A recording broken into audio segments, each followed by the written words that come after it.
Assalamualaikum warahmatullahi wabarakatuh. Saya Belia Nanda Nurailiza akan mempresentasikan tentang sistem penunjang keputusan. Yang pertama adalah pengertian.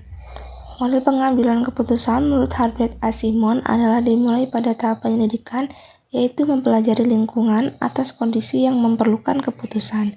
Jadi, proses pengambilan keputusan dapat dianggap sebagai sebuah arus dari penyelidikan sampai perancangan, dan kemudian pada pemilihan.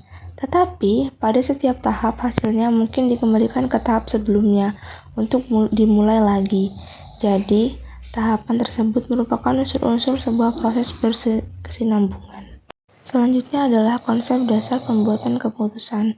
Perkembangan aplikasi sistem informasi berbasis komputer dalam organisasi telah berkembang dalam model yang dikategorikan sebagai sistem pemrosesan transaksi, sistem informasi manajemen, sistem pendukung keputusan, baik TPS maupun SIM, ditunjukkan bagi arus informasi terstruktur untuk menunjang proses organisasional rendah dan menengah.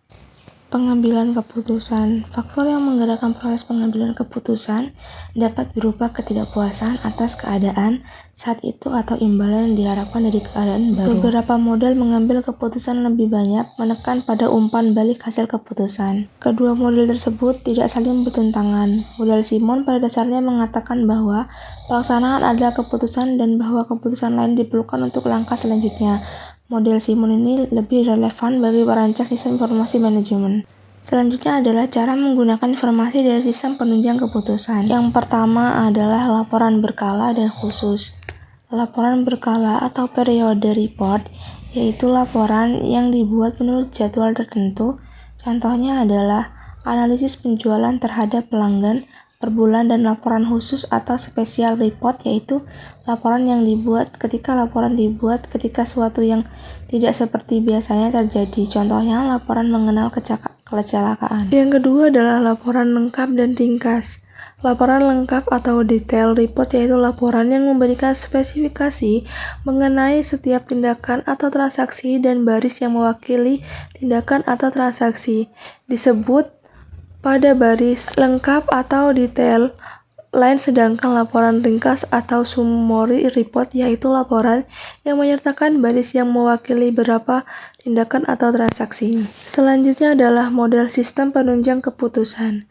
Sistem penunjang keputusan tidak tekan untuk membuat keputusan, melainkan melengkapi kemampuan untuk mengolah informasi yang diperlukan untuk membuat keputusan. Dan kata lain, sistem pendukung keputusan membantu manusia dalam proses membuat keputusan, bukan menggantikan perannya dalam mengambil keputusan.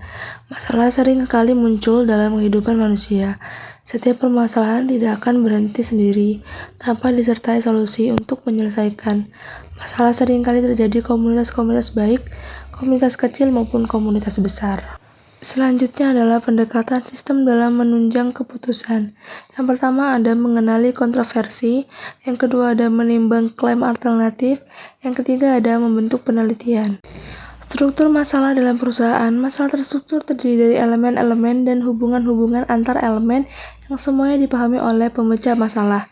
Masalah terstruktur berisik elemen-elemen atau hubungan-hubungan antar elemen yang tidak dipahami oleh pemecah masalah.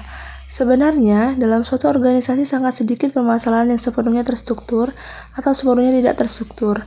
Sebagian besar masalah adalah masalah semi-terstruktur, yaitu manajer memiliki pemahaman yang kurang sempurna mengenai elemen-elemen dan hubungannya.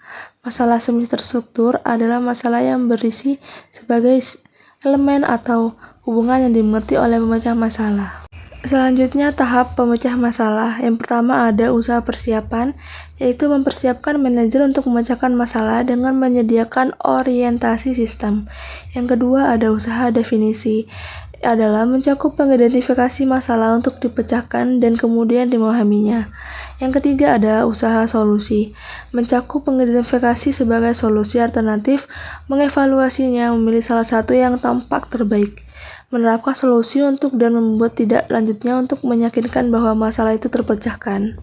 Selanjutnya adalah pemecah masalah. Yang pertama adalah kendala intern dapat berupa sumber daya yang terbatas seperti kurangnya bahan baku, modal kerja, SDM yang kurang memenuhi syarat, dan lain-lain. Yang kedua adalah kendala lingkungan dapat berupa tekanan dari berbagai elemen lingkungan, seperti pemerintah atau pesaing untuk bertindak menuruti cara tertentu. Gejala adalah kondisi yang dihasilkan oleh masalah. Sekian presentasi dari saya, kurang lebihnya mohon maaf ya sebesar-besarnya. Wassalamualaikum warahmatullahi wabarakatuh.